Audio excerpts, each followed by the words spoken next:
Hello అండి, అందరికీ నమస్కారం. Welcome back to our channel. మన ఆంధ్రప్రదేశ్ రాష్ట్రంలో అందరికీ ఇల్లు పథకానికి సంబంధించి తాజాగా మరికొన్ని అప్డేట్స్ అయితే వచ్చాయన్నమాట. సో చాలామంది కూడా రాష్ట్రంలో కొత్త ఇంటి స్థలాల కోసము, కొత్త ఇళ్ళ కోసం అయితే ఎదురు చూస్తూ ఉన్నారు. వీటన్నిటికీ సంబంధించి పత్రికా ముఖంగా మీకోసము కొన్ని అప్డేట్స్ అయితే తీసుకువచ్చానమాట. దీనితో పాటుగా టిట్కో ఇళ్లకు సంబంధించి కూడా అప్డేట్స్ అయితే వచ్చాయి. వీటన్నిటి గురించి అయితే చూద్దాం మనం ఈ వీడియోలో. మీరు వీడియోని ఎండ్ వరకు చూస్తేనే వీడియోలో ఏం చెప్పానో మీకైతే అర్థమవుతుంది. ఎండ్ వరకు చూసి ఈ వీడియోకి ఒక చిన్న లైక్ చేయండి. మీరు చేసే లైక్ వల్ల ఈ వీడియోని యూట్యూబ్ అనేటువంటిది రికమెండ్ అయితే చేస్తుంది. అదేవిధంగా ఫస్ట్ టైం ఎవరైతే మన ఛానల్ని చూస్తున్నారో వాళ్ళందరూ కూడా సబ్స్క్రైబ్ చేసుకోకుండా అయితే వెళ్ళొద్దండి. ప్రతి ఒక్కరు కూడా సబ్స్క్రైబ్ చేసుకునేసి అందరికీ కూడా షేర్ చేసేయండి. టెలిగ్రామ్ గ్రూప్లో కూడా జాయిన్ అయితే అవ్వండి. మీకు యూజ్ అయ్యే ఇన్ఫర్మేషన్ టెలిగ్రామ్ గ్రూప్ ద్వారా అయితే అప్డేట్ చేస్తూ ఉంటాను ఎప్పటికప్పుడు మన ఛానల్ నుంచి. ఒకసారి వెళ్ళి విజిట్ చేయండి టెలిగ్రామ్ గ్రూప్ని. సో ఇక లేట్ చేయకుండా వివరాల్లోకి వచ్చి చూసుకున్నట్లయితే ఇక్కడ మనకు తాజాగా వచ్చినటువంటి అప్డేట్స్ ప్రకారం పేదల ఇళ్లకు సంబంధించి చూసుకుంటే 5 లక్షల రూపాయలు అనేటువంటిది అయితే అందజేస్తామంటూ ప్రభుత్వము ఖరారు చేయడం అయితే జరిగింది. స్థల సేకరణ కోసము ఇంచుమించుగా 10,000 కోట్ల రూపాయలను అయితే కేటాయించాలంటూ ముఖ్యమంత్రి నారా చంద్రబాబు నాయుడు గారు ఆదేశాలను అయితే జారీ చేశారనమాట. అంటే మనకు రాష్ట్రంలో 2-3 సెంట్లు ఇంటి స్థలాలు ఇవ్వడానికి ప్రభుత్వం అయితే సన్నద్ధలు అయితే చేస్తుందన్నమాట. అంటే స్థలం సేకరించాలి కదా, వాళ్ళందరికీ ఇవ్వాలంటే. సో వాటి కోసం అయితే 10,000 కోట్ల రూపాయలను మనకు కేటాయింపు చేయాలని భావిస్తుందన్నమాట. టిట్కో ఇళ్లను లబ్ధిదారులకు అప్పగించాలి. ఓకేనా. సో మనకు ఈ యొక్క టిట్కో ఇళ్ళు పెండింగ్లో అయితే ఉన్నాయన్నమాట చాలా వరకు కూడా. సో ఇప్పటి వరకు కంప్లీట్ అయినటువంటి వాటిని అర్హులైనటువంటి వాళ్ళకు అందచేయాలంటూ చెప్తూ వచ్చారు. దీని గురించి చూద్దాము మరొకసారి బ్రీఫ్గా.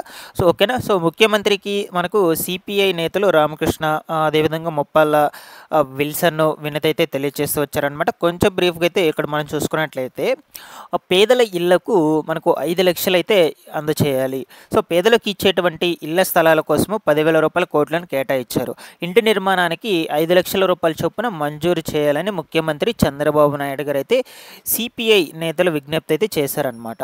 ఓకేనా. టిట్కో ఇళ్లను తక్షణమే లబ్ధిదారులకు స్వాధీనపరిచేందుకు చర్యలు అనేటువంటివి చేపట్టాలని కోరడం అయితే జరిగింది. ఈ మేరకు మనకు బుధవారం నిన్నటి రోజున సచివాలయంలో ముఖ్యమంత్రి చంద్రబాబు నాయుడిని సిపిఐ రాష్ట్ర కార్యదర్శి కె రామకృష్ణ, సహాయ కార్యదర్శి ముప్పాళ్ళ నాగేశ్వరరావు గారు వీళ్ళందరూ కూడా కలిసి వినతిపత్రం అయితే అందజేశారనమాట. అర్హులైనటువంటి పేదలందరికీ పట్టణ ప్రాంతాల్లో 2 సెంట్లు, గ్రామీణ ప్రాంతాల్లో 3 సెంట్లు ఇంటి స్థలం మంజూరు చేయాలని రాష్ట్ర ప్రభుత్వం నిర్ణయం తీసుకోవడం మనకు హర్షణీయమని పేర్కొనడం జరిగింది. తొలుత ముఖ్యమంత్రి అభినందనలు అయితే తెలియజేశారు. పేదలకు ఇచ్చేటువంటి ఇంటి స్థలాల నివాస యోగ్యంగా గృహ నిర్మాణానికి అనువైనటువంటి ప్రాంతాలను గుర్తించాలని కూడా తెలియజేస్తూ వచ్చారనమాట. అంటే వాళ్ళకు స్థలాలు ఇవ్వడానికి అవి కూడా గృహ నిర్మాణానికి అనువైనటువంటి స్థలాలను ఎంపిక చేసుకోవాలని తెలియచేయడం అయితే జరిగింది. గత వైసీపీ ప్రభుత్వ హయాంలో ఏర్పాటు చేసినటువంటి లేఅవుట్లు మార్పు చేసి వాళ్ళందరికీ కూడా పట్టణాల్లో 2 సెంట్లను, గ్రామాల్లో 3 సెంట్ల చొప్పునైతే ఇవ్వాలని చెప్పడం జరిగింది. సో రోడ్లు, విద్యుత్తు, త్రాగునీరు, డ్రైనేజ్ వంటి మౌలిక సదుపాయాలను కూడా కల్పించాలని కూడా చెప్పారనమాట. ఇంటి నిర్మాణానికి మీరు ఇస్తానన్న 4 లక్షలు సరిపోవు. సో సిమెంటు, ఇసుక, ఇటుక, ఇనుము, కంకర తదితర సామాగ్రి ధరలు పెరుగునందున వలన ఇంటికి మనకు ఒక్కొక్కరికి 5 లక్షల రూపాయల చొప్పున మంజూరు చేయాలని నాయకులు అయితే కోరారనమాట. అదనంగా మనకు 1 లక్ష రూపాయలు అనేటువంటి దాన్ని అయితే అందిస్తున్నారు. ఓకేనా. సో ఈ విధంగా అయితే మనకు ఈ యొక్క పేదల ఇల్లు కట్టుకోవడానికి ఒక్క ఇంటికి 5 లక్షల రూపాయలు అనేటువంటిది అయితే ఆర్థిక సహాయం అయితే అందిస్తున్నారు. సో వీటిలో ఏ కేటగిరీ వాళ్ళకి మనకు ఎంతెంత మేరకు అయితే పెంచారో కొంచెం ప్రూఫ్ అయితే చూద్దాము. సో ఇంకొక వార్తాపత్రిక రూపంలో అయితే రావడం జరిగింది. దాని గురించి కూడా చూద్దాం ఇప్పుడు. సో ఇక్కడ కూడా చూడొచ్చండి, జూన్ నాటికి మనకు 3 లక్షల ఇళ్ళ గృహ ప్రారంభం అనేటువంటిది లక్ష్యంగా అయితే ప్రభుత్వం పెట్టుకోవడం అయితే జరిగిందనమాట. పిఎంఏవై పథకం 1.0 పథకానికి సంబంధించి గడువు వచ్చేసి మరొక 1 ఏడాది పాటు పొడిగింపు అయితే చేయాలని తెలియజేస్తూ వచ్చారనమాట. సో మనకు ఈ యొక్క పిఎంఏవై సెంట్రల్ గవర్నమెంట్ నుంచి వచ్చేటువంటి ఇళ్లకు సంబంధించేసి 1.0 పథకం కింద రిజిస్ట్రేషన్స్ చేసుకోవడానికి గడువు వచ్చి మరొక 1 ఏడాది పాటు అయితే పొడిగించాలని చెప్పడం జరిగింది.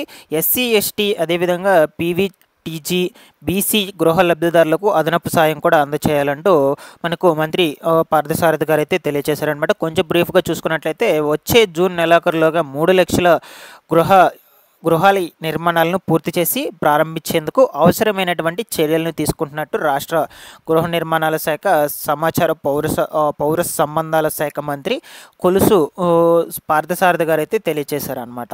సో అసెంబ్లీ మీడియా పాయింట్ వద్ద ఆయన మాట్లాడుతూ 2019-24 మధ్యకాలంలో రాష్ట్రానికి మొత్తము 18.04 లక్షల గృహాలను మంజూరైతే గత ప్రభుత్వం కేవలం 5.87 లక్షల గృహాలను మాత్రమే పూర్తి చేసిందట. మనకు 12.20 లక్షల గృహ నిర్మాణాలకు ఈ యొక్క సహాయాన్ని తిరిగి పునరుద్ధరించి ఈ నెల 10న మనకు ప్రభుత్వం ఉత్తర్వులు అయితే జారీ చేయడం అయితే జరిగింది. ఓకేనా. సో అయితే మనకు ఈ యొక్క పిఎంఏవై అర్బన్ బిఎల్సి 1.0, అదేవిధంగా పిఎంఏవై గ్రామీణ్ 1.0 మరియు పిఎం జన్మన్ పథకాల కింద ఇప్పటికే గృహాలను మంజూరు చేయబడినవి దాదాపుగా 5,98,710 లబ్ధిదారులకు ఈ యొక్క అదనపు ఆర్థిక సాయం అయితే వర్తిస్తుందన్నారనమాట. అదనంగా మనకు సాయం అయితే ₹1,00,000 వరకు అయితే ఇచ్చారని చెప్పారు కదా, అదేనమాట. వీరిలో 1,57,383 మంది ఎస్సీలు, 45,766 మంది ఎస్టీలు, 3,73,204 మంది బీసీలు, నెక్స్ట్ వచ్చేసి 22,357 మంది పీవీటీజీ లబ్ధిదారులు ఉన్నట్లు ఆయన తెలియజేస్తూ వచ్చారనమాట.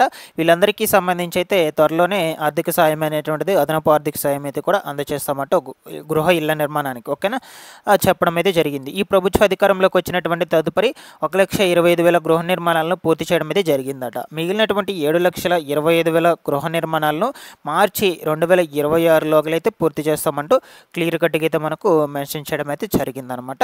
ఈ విధంగా మనకు మరొక 3 లక్షల ఇళ్లను జూన్ నాటికైతే పూర్తి చేసి అర్హులైనటువంటి వాళ్ళకు కూడా అందజేస్తారనమాట. మీకు త్వరలోనే ఈ యొక్క కొత్త ఇళ్ళు అనేటువంటివి కూడా అందజేసేస్తారు. ఇక కొత్త ఇంటి స్థలాలకు సంబంధించేసి మనకు ఆన్లైన్ రిజిస్ట్రేషన్స్ కూడా ఈ నెలలోనే మొదలు పెట్టబోతున్నారనమాట. 2-3 సెంట్ల ఇంట్ల స్థలాలకు సంబంధించేసి. సో ఇక ముందు రోజుల్లో ఎటువంటి ఇన్ఫర్మేషన్ వచ్చినా కూడా మన ఛానల్ నుంచి అయితే మీకు అంతా కూడా అప్డేట్ చేస్తూ ఉంటాను వీటికి సంబంధించి. ఇక టిట్కో ఇళ్లకు సంబంధించి కూడా అప్డేట్ రావడం అని చెప్పాను కదా, అనర్హులకు చెక్ పెట్టాలంటూ చెప్పడం అయితే జరిగిందనమాట. 3వ విడత లబ్ధిదారులను గుర్తింపు చేసి జాబితాలో మార్పులు చేర్పులకు మార్గదర్శకాలు అయితే తీసుకుంటూ ఉన్నారు. జిల్లాలో ఇన్ఛార్జ్ నేతృత్వంలో ఈ కమిటీలు అనేటువంటివి కూడా ఏర్పాటు చేయడం అయితే జరిగిందనమాట. సో ఈ యొక్క టిట్కో ఇళ్లను కూడా అర్హులైనటువంటి వాళ్ళకు, కంప్లీట్ అయినటువంటి టిట్కో ఇళ్లను అర్హులైనటువంటి వాళ్ళకు సంబంధించి అయితే పంపిణీ చేయాలంటూ నిర్ణయం అయితే తీసుకోవడం జరిగింది ప్రభుత్వం. ఓకేనా. ఈ విధంగా అయితే ఉన్నాయండి ఉచిత ఇంటి స్థలాలకు, ఉచిత ఇళ్లకు సంబంధించి అప్డేట్స్ అనేటువంటివి. సో నేను జెన్యూన్ అప్డేట్ ఇవ్వడం జరిగింది. ప్రతి ఒక్కరూ కూడా ఈ వీడియోకి ఒక చిన్న లైక్ చేసి అందరూ కూడా షేర్ చేసేయండి.